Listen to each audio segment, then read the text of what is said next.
a few trails, a lot of farmland, hills that haven't been cleaned, but up in around this neck of the woods, there is Buchanan that cultivated this land and made it. So, there's probably a chance that Elsie took a horse and carriage, went over to the brow, down the treed alley, more or less, made a right-hand turn where the gatehouse is. If you all know where the gatehouse is, I'll probably put in a little bit of geography for the new people. Gatehouse is right at the very end of the brow. If you could draw a straight line from here to the mountain edge, the gatehouse would have been there in the center of the estate, more or less. So she'd get to the gatehouse, turn right, go over to what would be the Mountain View Hotel, and then board that incline railway either with her horse or carriage, or if the horse had passed on, possibly a taxi or something like that. Make her do her shopping downtown and come back up and, spend a day here doing whatever she did. But and I'll call Gwen Vasseur up here to pick up Elsie's story from 1901 and through 1926 and a little bit further on. I'm sorry. Helen Elizabeth Jameson Buchanan, or Elsie as she was known, was born in 1865. She was approximately 21 years younger than her eldest brother and the 11th and last child of Isaac and Agnes Buchanan. Today, I will share with you some stories about Elsie. Some of them you may know, but I think others you don't. In 1874, Isaac, Agnes, two of their sons, Robert and Douglas, and Elsie leave their beloved Auchmar and move to 95 James Street South. Elsie was 9 years old.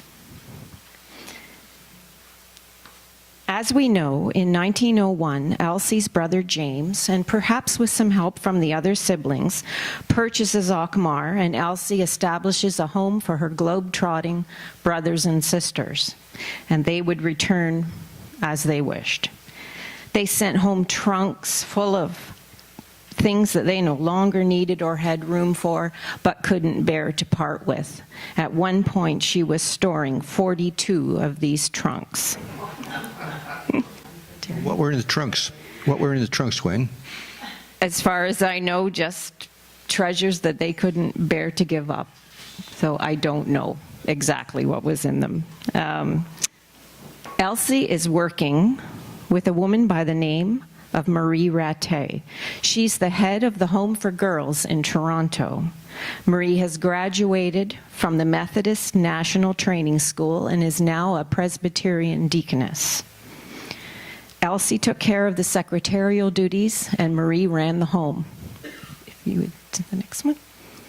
One of the problems that persisted was the difficulty that the girls had finding employment after having had their babies.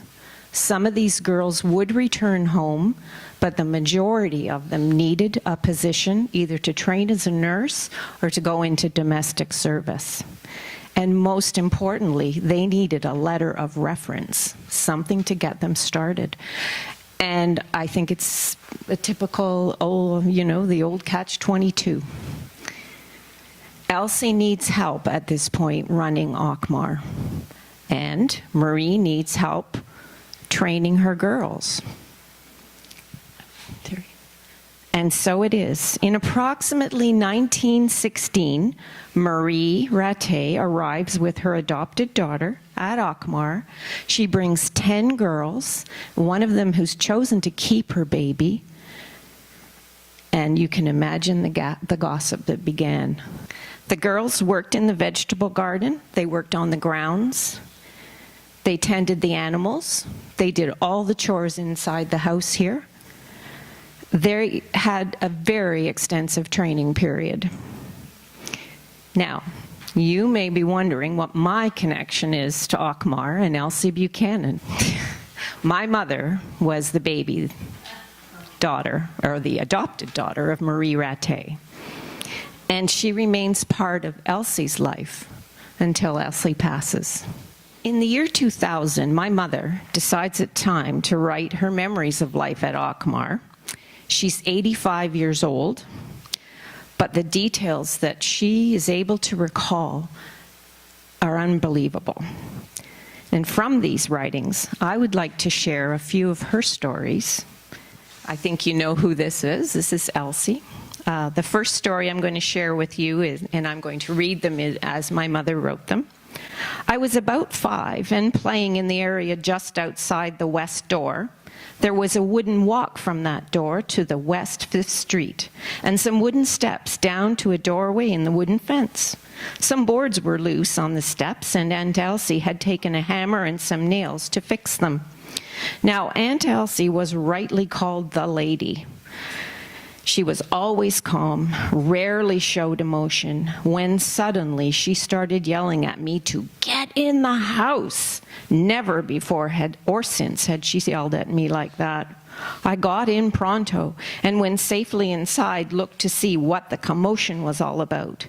She was headed up that path as fast as her long skirt would let her, followed by a swarm of insects, hornets, wasps, I don't know. I wasn't harmed, but the fact that the unflappable lady could get into such a tizzy has left me with a fear of bees and wasps. I think we can all just sort of picture the petticoats flying, the skirts flying, the hairpins coming out. She was sailing. If you would, the next one there, please, Terry. This is a second story. I was down looking at the raspberries. Most of them are ripe. If it's a good day, we should plan to pick them tomorrow. The day dawned perfect. So right after breakfast, while a couple of the girls washed up, Marie and the other girl made up the picnic baskets. Then, with our sunbonnets tied under our chins, for the sun is hot in the berry patch, we are off. I get to carry one of the pails. Kelly begged for one too, but Marie said, no, he slobbers when he carries things.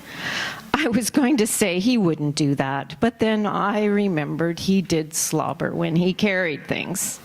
Can you do the next one? We reach the patch, and Elsie arranged the food in the shady summer house. With Kelly's help, she opened the shutters so that the wind would blow through. The rest of us take our pails into the black raspberry patch. The black ones are much plumper and tastier than the red. We always pick them first. Then, if we do not have enough, we'll top up our pails with red.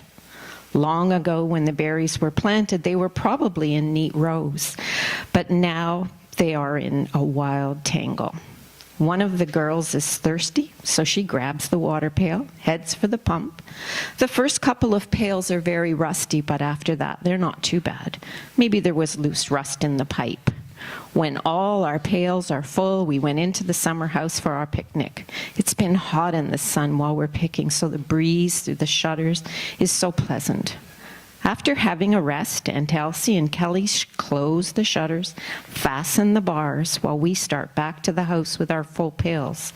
Mine is so heavy, but one of the girls gave me the empty water pail and carried my pail of berries as well as her own all the way back.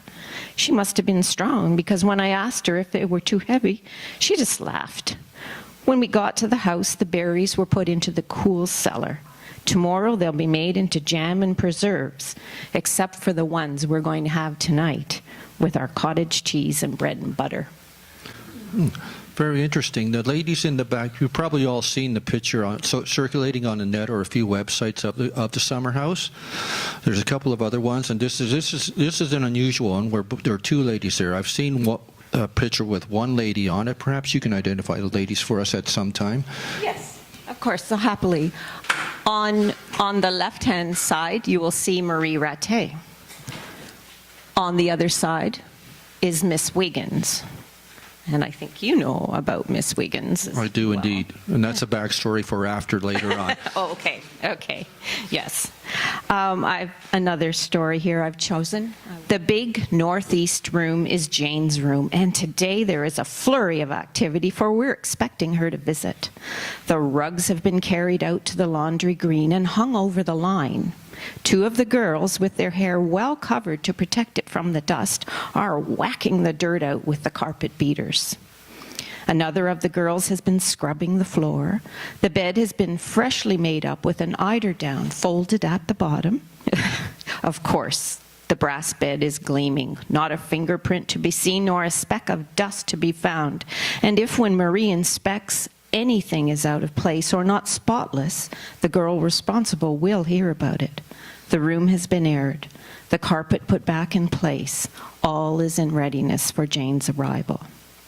As well as a brass double bed, there is a high boy, and like all the bedrooms, large or small, a walk-in cupboard with glass doors.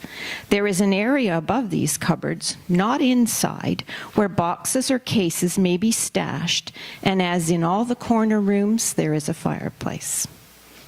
So you can see we have a copy of Jane's passport. She certainly was a traveler. I have just one more of my mother's stories. Just around the corner is the door to the drawing room. Only two things stand out in my memory of this room. A love seat, a chair shaped like an S where two people sat facing each other, maybe holding hands, and the piano that stood in the northwest corner. It was probably a grand, for it was low. The piano bench held a dark covered hymn book and a red one of sacred songs. Often, if there was still enough light when we went to close the shutters, a nightly ritual, and Elsie would sit down and play the piano. God moves in mysterious ways, his wonders to perform. And sunset, an evening star, and one clear call for me. May there be no moaning at the bar when I put out to sea. Although she played other hymns, these two stand out in my mind. And when her time came, that wish was granted, for she slipped quietly away. That's my fourth that I chose to share. Well, where are we going from here, Gwen? Pardon? Where are we going from here? Well, I'm going to take you through the next period of time.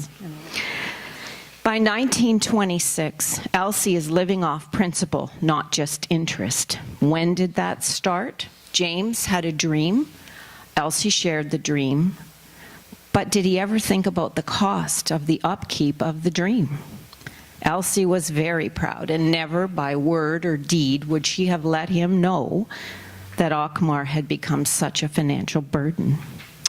So Auchmar is sold to the Youngs, and Elsie rented Bellevue, a home large enough for Elsie, Marie, my mother, 3 staff, and Betsy the cow, was required, and Bellevue met the criteria.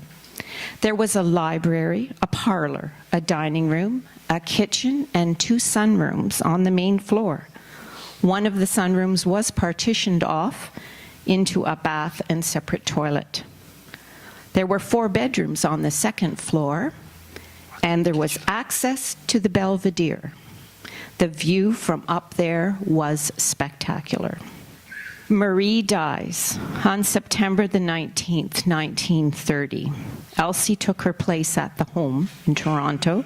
I don't know for how long. This dynamic duo impacted the lives of so many young women. Bellevue is home until 1931, when Elsie buys the Duff House at 96 West 2nd Street. It's a 4-bedroom home. There is enough room for Elsie, my mother, 2 girls, and Mrs. O'Neill, the housekeeper. Elsie's sister Jane moves in and lives here until she dies in 1937, and brother Robert resides here until 1940. After Robert's death, there isn't the need or the money to maintain the house, and it's sold.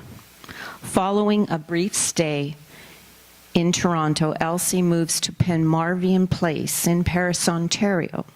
Penmarvian was a home for Presbyterian clergy and their wives and other church workers. In the late 1940s, a broken hip sends her to a hospital and then to St. Peter's for rehab. Now, institutional life does not suit Elsie, and in approximately 1948, she moves in with my parents, who are living in Stony Creek. The next move she makes is with them to Bimbrook. My mother cares for her until she dies on March 27, 1951.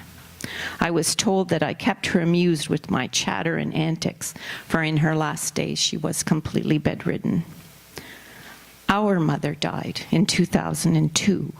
So now the jewelry, photos, personal mementos, silver pieces, glassware, and china are entrusted to me and my brother to treasure and care for until such time as they can come back here to Auchmar. Since becoming members of the Friends of Auchmar, we've had the opportunity to share our mother's stories with people who love it as much as she did. And we now realize how important and how absolutely priceless they really are. Thank you.